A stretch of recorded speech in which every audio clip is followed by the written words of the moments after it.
নমস্কার, আপনারা দেখছেন সংকেত মিডিয়া, সোজা কথা সহজভাবে। নমস্কার, সংকেত মিডিয়ায় আপনাদের স্বাগত। আমরা এই মুহূর্তে আছি বেহালার পর্ণশ্রীতে, যেখানে আমরা এখানে পেয়ে গেছি বেহালা পশ্চিমের 2-এর মহিলা মোর্চার যিনি নবনির্বাচিত মহিলা প্রেসিডেন্ট বিউটি হালদার, ওনাকে পেয়ে গেছি। সরাসরি আমরা ওনার সাথে কথা বলবো। অনেক অনেক শুভেচ্ছা। আপনি মহিলা মোর্চার বেহালা পশ্চিম 2-এর সভানেত্রী। মানে কি মনে হয় যে এই যে মহিলা নেত্রী হিসেবে আপনি মহিলাদের জন্য কি কি কাজ করবেন? কাজ তো প্রচুর আছে, শুধু মহিলা না, সকলের জন্যই অনেক কাজ আছে। মহিলা মোর্চা প্রেসিডেন্ট করেছে বলে এই না যে আমি মহিলাদের জন্যই শুরু করব। প্রচুর সমস্যা আছে আমাদের, প্রত্যেকটা ওয়ার্ডে ওয়ার্ডে প্রচুর সমস্যা আছে।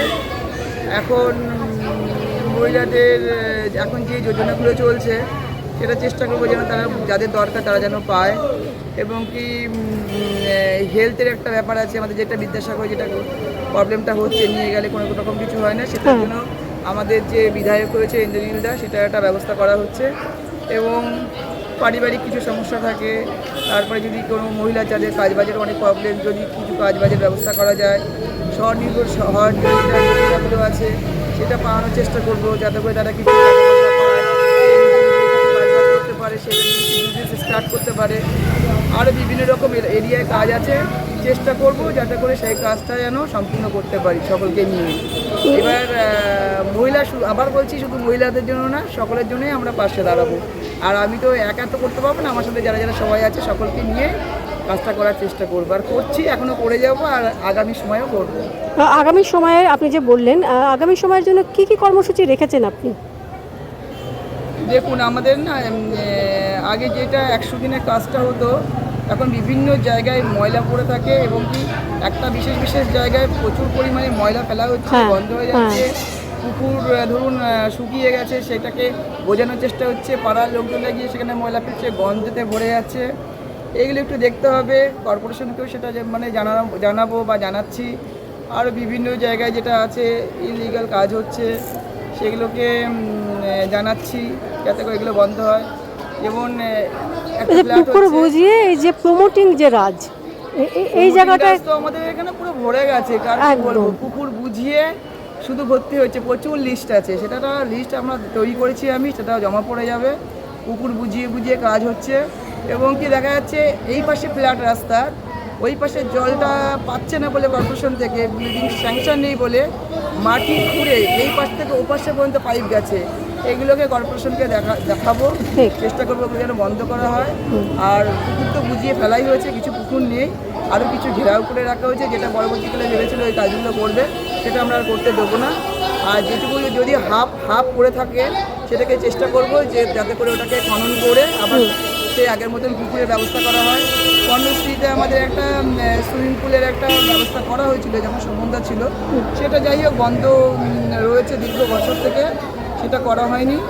সেটা দাদাকে বলা হয়েছে ইঞ্জিনিয়ারিং থাকে, যাতে করে ওটা একটা স্টার্ট হয়, আমাদের যে এরিয়া যারা ছেলেমেয়েরা আছে তারা যে সুইমিংটা শিখতে পারবে। তারপরে পর্ণশ্রী লেকটা আছে, সেই লেকটা কিনা সাঁতার কাটা হতো, সেটা টোটালি বন্ধ হয়ে গেছে, সিঁড়িতে শ্যাওলা জমে গেছে, কেউ একদম এসে আর সাঁতার কাটতে পারছে না। দেখুন, ব্যায়ামের সাথে সাথে কিন্তু সাঁতার হচ্ছে বিশেষ উপকার, একদম শরীর চর্চার ক্ষেত্রে একটি খুব প্রয়োজন, এটা বন্ধ একদমই হয়ে গেছে। ওটাও একটু চেষ্টা করছি যাতে করে দাদা ওটাকে সাফসুতরা করে দিয়ে আবার নতুন করে স্টার্ট হোক, এবং বিভিন্ন রকম কাজ আছে, মানে চেষ্টা প্রচুর উদ্যান আছে যেগুলি মানে হ্যাঁ হচ্ছে উদ্যানগুলো। তারপরে হচ্ছে যেগুলো পরিষ্কার নেই ওগুলোকে ঠিক করতে হবে, বাচ্চারা যাতে করে আসতে পারে, খেলতে পারে। বাচ্চারা তো এখন আসতেই পারছে না, খেলতেই পারছে না পড়াশোনার চাপে। ঠিক, তা ওটাও চেষ্টা করবো যাতে করে ওটা দৃষ্টি আকর্ষণ করে। আগামী এই যে পৌরসভা নির্বাচন প্রায় দোরগোড়ায়, সেই জায়গায় দাঁড়িয়ে আপনাদের এই অঞ্চলগুলোতে নিকাশির একটা বড় সমস্যা, মারাত্মক। এখন দেখুন, আমাদের এখানকার লোকরা কি বলছে যে ব্যাঙে মুতলেও জল দাঁড়ায়, জল দাঁড়ায়। তাহলে ভাবুন যে সামান্য একটু জল হলেই রাস্তায় জল, আর যদি 1 ঘন্টা বৃষ্টি হয় সবার বাড়িতে বাড়িতে জল ঢুকে যায়। রাস্তার যা অবস্থা থাকে, তারপরে ড্রেনের কোনো পরিষ্কারের কোনো ব্যাপার নেই, পুরো বন্ধ হয়ে গেছে।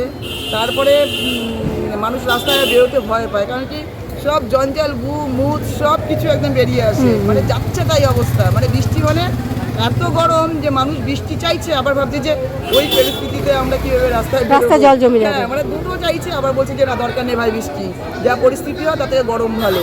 এটা একটু মানে আমাদেরকে করতে হবে না, আমাদের সরকার এসেছে আমরা করবো, কারণ কি এটা যেই সময় যে তৃণমূল সরকার যেটা করতে পারতো করেনি, কিন্তু আমাদের সরকার এসেছে। মানে আপনি এই বিষয়টা বিশেষ নজরদারি রাখছেন? অবশ্যই সব জায়গায় জায়গায় লিস্ট করে দাদাকে জমা দেওয়া হয়েছে, সেই ব্যবস্থা করা হবে। বর্ষা আসছে, যাতে করে ড্রেনগুলোকে পরিষ্কার রাখা হয়, জলটা ভালোভাবে যায়। কোথায় কোথায় রাস্তা, যেমন আমাদের এখানে রাস্তা, যাদের বাড়ি আগে দুটো সিঁড়ি ছিল, দুটো সিঁড়ি থেকে উঠে তারপরে একতলা উঠতে হতো, এখন একতলা একতলা বলে কিছু নেই, রাস্তার ফ্ল্যাটগুলো একদম লেভেলে এসে গেছে। কী হচ্ছে, তারা কিন্তু কী কাজটা করেছে, রাস্তার ওপরে পিচ ঢেলে ঢেলে বোঝাই করা হয়েছে, একটার পর একটা ঘাড়ের উপর ঢালা হয়েছে। ঢালতে ঢালতে এখন একতলা বাড়ি পর্যন্ত হাফ হয়ে গেছে। আপনি কোনোদিন আসবেন দেখাবো, একতলা বাড়ি হাফ হয়ে গেছে, রাস্তা উপরে উঠে গেছে। যারা এখানে যারা দায়িত্বে ছিল কর্পোরেশনের বা আমাদের কাউন্সিলর, তার উচিত ছিল যে এই জিনিসটা ঠিক হচ্ছে না, তারা কী করছে একটার পর একটা চাপিয়ে গেছে। এবারে এই পরিস্থিতিতে কী হচ্ছে, বাড়িতে জল ঢুকে যাচ্ছে, একটু জল হলে জল ঢুকে যাচ্ছে। আমাদের এখানকার সকলেরই পরিস্থিতি খুব খারাপ, নিকাশি সমস্যাটা বড় মারাত্মক আকার ধারণ করেছে।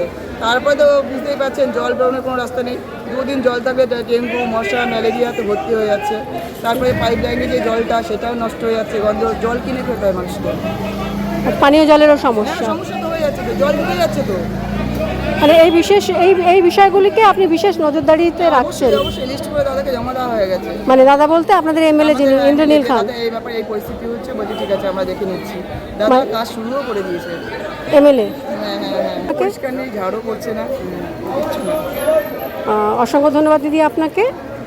আমরা মহিলা মোর্চার, বিজেপির মহিলা মোর্চার যিনি পশ্চিম টুয়ের যিনি সভানেত্রী আছেন, ওনার সঙ্গে কথা বললাম। উনি কিন্তু অনেকগুলি সমস্যার কথা বললেন।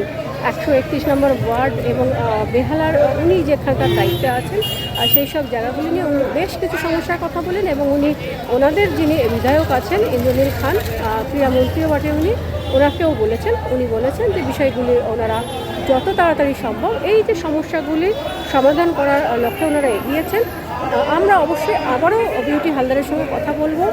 উনি যে বিষয়গুলি বলেন সেই বিষয়গুলি কতটা মানুষের পরিষেবার জন্য কার্যকরী হলো সে বিষয়ে আমরা ওনার সাথে আবারও কথা বলবো। এই মুহূর্তে পনস থেকে আমি সবিতা, সংকেত media. Subscribe our channel. Press the bell icon.